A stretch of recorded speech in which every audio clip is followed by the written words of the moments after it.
pointe cet après-midi. Des soignés ont réservé à leur part un accueil des plus chaleureux. Des centaines de personnes qui sont déplacées à l'aéroport de Gaborone pour célébrer le James Silver et l'équipe olympique. On les voit chanter et danser, tous vêtus en noir et bleu, drapeau dans les mains. Le président Mok Gweti Masisi a aussi fait le déplacement et n'a pas manqué d'exprimer sa joie. Le sourire aux lèvres, il a même esquissé quelques pas de danse sur le tarmac avant de se diriger vers le stade national pour prolonger les célébrations et pas n'importe lesquelles. À bord de leur bus, les Teboro et l'équipe olympique ont sillonné le stade devant une foule en effervescence. Les vidéos montrent des dans les tribunes, preuve s'il en fallait de leur fierté vis-à-vis de leur champion national, devenu à 21 ans le premier Africain à remporter le 200 mètres aux Jeux Olympiques. Merci beaucoup Ilham Seblaoui pour ce récit. Et puis l'Afrique du Sud a accueilli elle aussi ce mardi matin ses sportifs tout droit rentrés de Paris après cette quinzaine olympique, une quinzaine olympique plutôt satisfaisante. Dans leur bagage 6 médailles, dont une en or. Beaucoup de Sud-Africains ignoraient d'ailleurs que leurs athlètes rentraient ce matin au pays.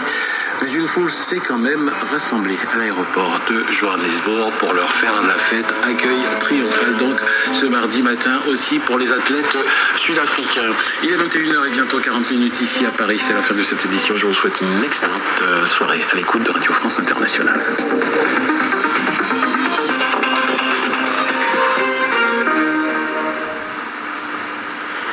Le magazine que vous allez suivre est une rediffusion. RFI, grand reportage. On m'a diagnostiquée dépressive à mes 7 ans. Et en fait, il s'est avéré que finalement, je suis bipolaire. Alors j'ai eu une très très mauvaise prise en charge parce qu'on ne me croyait pas. J'ai même eu un médecin qui m'a dit que l'anorexie chez les enfants, ça n'existait pas. On me disait que je faisais des caprices et qu'il fallait que mes parents soient plus sévères avec moi. Je voyais des psys à l'école, mais c'était à peu près tout.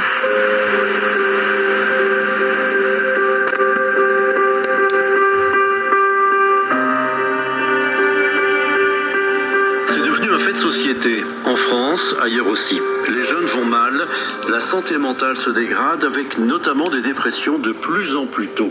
Et la crise sanitaire liée au Covid a tout accéléré. Dans le nord de la France, les passages aux urgences pour gestes et idées suicidaires, les consultations pour troubles anxieux et angoisse ont augmenté chez les 10 ans et plus. En 2021, les tentatives de suicide chez les jeunes étaient même 4 fois supérieures à la moyenne nationale.